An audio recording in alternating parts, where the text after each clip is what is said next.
Bonjour, chères étudiantes, bonjour, chers étudiants. Dans cette capsule, je vais m'adresser spécialement à vous, chères doctorantes, chers doctorants, qui avez terminé votre thèse, vous avez soutenu votre thèse et vous envisagez de postuler, bien sûr, pour un poste à l'université, pour le poste de professeur assistant. Je vais répartir cette capsule en 3 temps. J'aborderai d'abord avec vous la rédaction d'un CV. Ensuite, je passerai à la lettre de candidature et je terminerai par l'entretien de recrutement. Alors, comme vous le savez, le recrutement à l'université aujourd'hui suit quelques procédures. Il y a d'abord l'annonce du poste sur, bien sûr, les différents sites, dont le site du ministère, des universités, etc. Il y a donc l'appel à la précandidature, et au cours de cette phase, vous déposez vos dossiers, un exemplaire de thèse sur les plateformes destinées à cela. Après cela, il y a la période de présélection, parce qu'en fait, pour chaque poste, la commission doit convoquer 3 candidats. Et bien sûr, après cette phase de présélection, on vous convoquera à l'entretien. Je vais d'abord, bien sûr, l'objectif primordial de cette capsule, c'est vraiment de soutenir les étudiants, les doctorants, les candidats, les candidates et les candidats, bien sûr, à bien soigner leur candidature. D'abord, le CV. Le CV, c'est bien sûr une abréviation du curriculum vitae. C'est un mot latin qui signifie la course de la vie ou la carrière de la vie. Bien sûr, c'est une autobiographie résumée qui doit, certes, non seulement représenter le candidat ou la candidate, mais surtout le valoriser, c'est-à-dire vraiment montrer qu'il est, bien sûr, le candidat idéal pour un poste donné. Le CV, ou ce qu'on appelle aussi CV, c'est-à-dire carte de visite, il doit vraiment faire bonne impression. Et bien sûr, pour rédiger un bon CV, les spécialistes l'ont réparti en quelques rubriques. Il y a d'abord la rubrique identification du candidat ou de la candidate, et à ce niveau-là, il y a ce qu'on appelle en gros l'état civil, c'est-à-dire votre prénom, votre nom de famille, éventuellement votre âge, vos coordonnées, c'est-à-dire le courriel, plus bien sûr même l'adresse postale et le numéro du téléphone.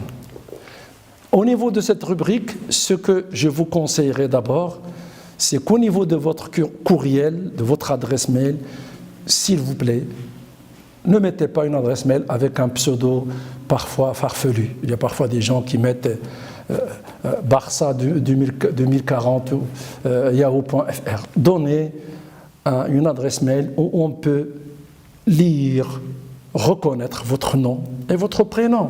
Votre prénom, point, votre nom de famille et l'adresse mail est @hotmail.com ou Gmail ou ce que vous voulez. Parfois même, il y a l'adresse institutionnelle qui vous a été affectée par votre université pendant votre cursus doctoral. La deuxième rubrique, c'est formation et diplôme. Dans cette rubrique, ce que je vous conseillerais, c'est de toujours commencer par, bien sûr, le diplôme le plus récent, c'est-à-dire votre doctorat.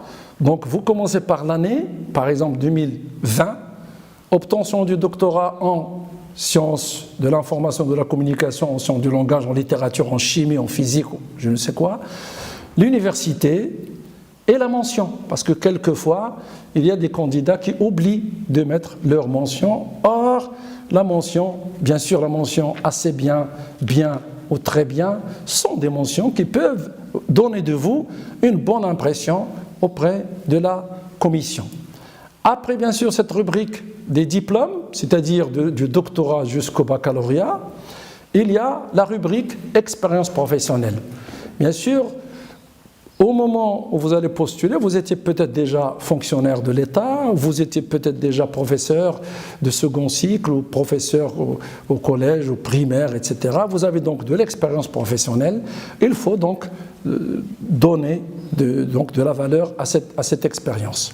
Ce que je vous conseillerais de faire, c'est de toujours commencer par les années, donc de telle année à telle année, professeur de primaire, l'école telle, délégation telle, etc. Et vous descendez.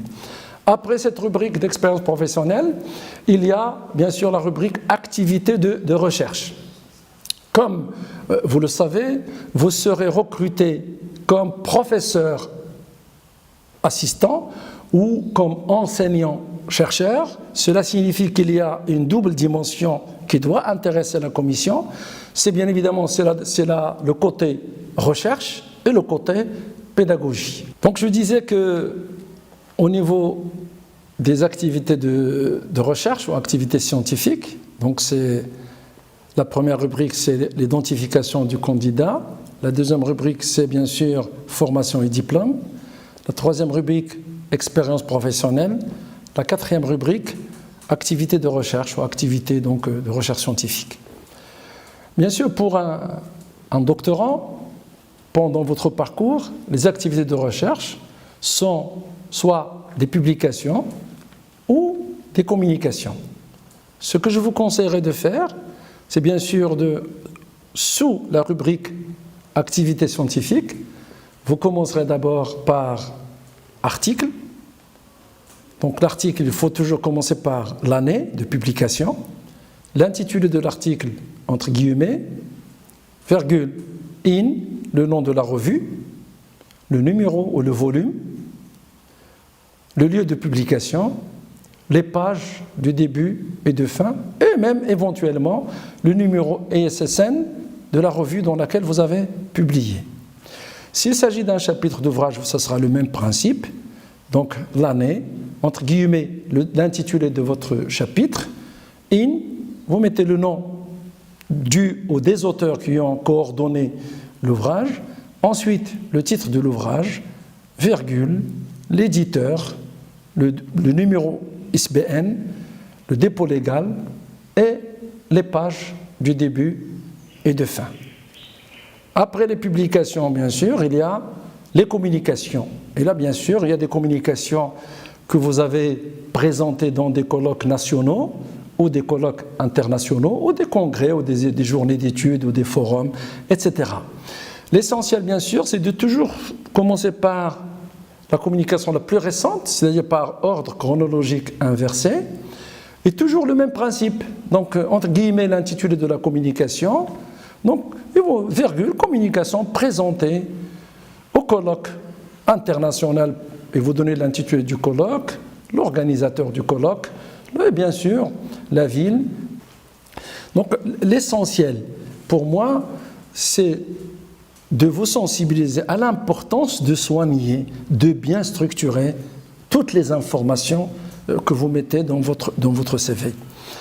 Après, bien sûr, la recherche scientifique ou les activités de recherche, il y a bien sûr des activités pédagogiques. Et là, bien sûr, dans ces activités-là, vous allez mettre toujours d'abord l'année, le semestre, l'intitulé du module, si vous avez dispensé un module, bien sûr l'établissement, d'abord la filière, l'établissement, etc. Et vous descendez donc de 2020, 2019, 2018, etc. Tous les cours que vous avez dispensés, soit en tant comme vacataire, ou même, bien évidemment, comme enseignant, bien sûr, dans un établissement particulier. Et donc là, il y a à la fois les cours qui relèvent de la formation initiale, c'est-à-dire destinés à des étudiants, et même aussi parfois des séminaires professionnels, si vous arrivez d'animer, bien sûr, des séminaires professionnels, bien sûr, dans un domaine particulier. Là aussi, il faut exactement le même principe. L'idéal, bien évidemment, c'est de montrer un CV bien structuré, aéré, où il y a toutes les informations qui permettent à la personne, au lecteur, de comprendre ce que vous avez fait, quand vous l'avez fait, au profit de qui, etc. Après la rubrique activité professionnelle, vous pouvez ajouter d'autres rubriques, par exemple connaissances informatiques. Il est vrai qu'aujourd'hui, avec l'avènement du numérique, à la fois comme outil d'enseignement, d'apprentissage. Et aujourd'hui, il y a aussi des doctorants qui peuvent avoir leur blog, etc. Et ça donne tout ce qui est nouvelles technologies de l'information et de la communication peut donner de vous une bonne image. Et là, bien sûr, vous mettez si vous savez, par exemple, créer des sites, si vous savez utiliser des applications, des logiciels, etc., il faut les mettre. Les langues étrangères aussi, la rubrique langues étrangères, et là, il faut spécifier votre degré de compétence. Ne mettez pas sur le même pied d'égalité des langues que vous ne maîtrisez pas de la même manière. Si vous êtes parfaitement bilingue en français, par exemple arabe, en français amazigh ou français anglais, vous pouvez le mettre.